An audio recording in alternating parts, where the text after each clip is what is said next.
ভাই আমি ক্রিকেট নিয়ে তেমন ভিডিও পোস্টই করি না, কিন্তু মাঝে মাঝে ফটো ট্যাক্স পোস্ট করি। কিন্তু আজকে আয়ারল্যান্ডের সাথে বাংলাদেশের খেলা দেখে আমার নিজেরা মনটা যেতে নিজে ঝাড়া দেয়, জুতা দিয়ে পিটায়, যেমনি পারে এমনি পিটায় ভাই। মানে তারা কি আয়ারল্যান্ডের অস্ট্রেলিয়া বানাই দিছে? যেমন কথা ভাই, আয়ারল্যান্ড ব্যাটিং করতে নামে ফার্স্ট 182 লাগে, তারা 182 মানে টার্গেটে ব্যাট করতে নামে না ফার্স্টে মানে যেভাবে উইকেট গুলা খাওয়াইছে, মনে হয় মিচেল স্টার্ককে বল করতেছে, এরপর আবার হাজার উঠে বল মারতেছে, মানে উইকেট বিলিয়ে দিতেছে। স্পিনারের বল তারা তো দেখতেছে না। মানে কি তানজিদ তামিমের হাতে কি একদম প্রেশার না যে তার 3 ডিগ্রি সার্কেল পার করতে পারতেছে না? 5 বলে 2 রান, একটা ওপেনার যে 5 বলে 2 রান নেয় ওপেনিং, মানে শুরুতে তো তুমি খারাপ খেলতেছো, টিম জিতবে কেমনে, আর একটা চেস হবে কেমনে? তারপরে ইমন ওভার গুলায় এমনিতে তো খেলামেলা পারে না, আনায় মানে বলবা সমুদ্র বল দিয়ে শক্তি দিয়ে ব্যাট ঘুরে, কিন্তু ভালো জিততে পারবে না।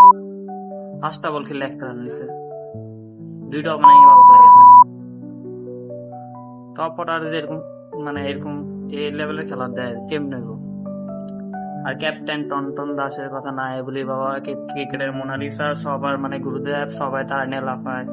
ওই এশিয়া কাপে নেদারল্যান্ডের 2টা 50 মারছিল, সবাই মাথা ছিল নাচছিল, মানে এই সে মানে ওর লাস্ট মানে যেগুলো T20 ফর্ম মানে খেলা গেছে, একটা তো ভালো ফর্ম নেই, একটা তো কিছু হতো না। ওই নেদারল্যান্ডের একটা সিরিজে 2 ম্যাচে না 3 ম্যাচে মনে হয় ভালো করছিল, মানে নেদারল্যান্ডের মাইরাতে একদম টপ ব্যাটসম্যান হয়েছে, ওয়ার্ল্ড ক্রিকেট নাম্বার 1 হয়ে গেছে, কিন্তু যখন খেলার দরকার তখন কিছুই করতে পারে না। তো একটা ক্যাপ্টেন, তার কোনো দায়িত্ব নেই, ব্যাটিং এ এসে কিছুই করতে পারে না। সবসময় কেমনে এরকম খেলে, মানে বিসিবি মানে যে বোর্ড সিলেক্টর আছে, মানে যে সিলেকশন করে প্লেয়ার গুলা, তার মাথায় কি গু? মানে খেলা দেখে কি তারা সিলেক্ট করে না, নাকি মানে অভিজ্ঞ বাতায় খাইয়া যেতেছে ওটায়? তারপর আইতেছে poster boy Saeed, Saeed Asia কাপে ভালো খেলছে, নতুন অবস্থায় সবাই যে লাফালাফি, ওরে সাইদ। সাইফের মধ্যে বিদেশি প্লেয়ারের ভাব আছে, সাইফ এমন একটা প্লেয়ার, এই করবো সেই করবো, বাংলাদেশের ভবিষ্যৎ চেঞ্জ করে দিব, মানে কি দিন ফিরাইছে। সাইফের লাস্ট 5টা ম্যাচে 5 ম্যাচ কিন্তু ভাই কিছুই করতে পারে না। আপনারা যার এই বেশি হাইপ দেন সেই অল্পতে ঢুলে পড়ে, মানে ধ্বংস ধ্বংস। বাংলাদেশে যে মানে প্রথমে 2-3 ম্যাচটা ভালো ভালো খেলবে, তারপরে যেই তারা হাইপটা দেওয়া হইব, তারপরে শেষ, ধ্বংস। ব্যাটসম্যানটাই শেষ কেবল, গোয়ামারা সারা। তারপরে কবি, কবিতা লিখতে লিখতে যার অভ্যাস, কবি, কবি বলতে আসে হৃদয়ের নাম।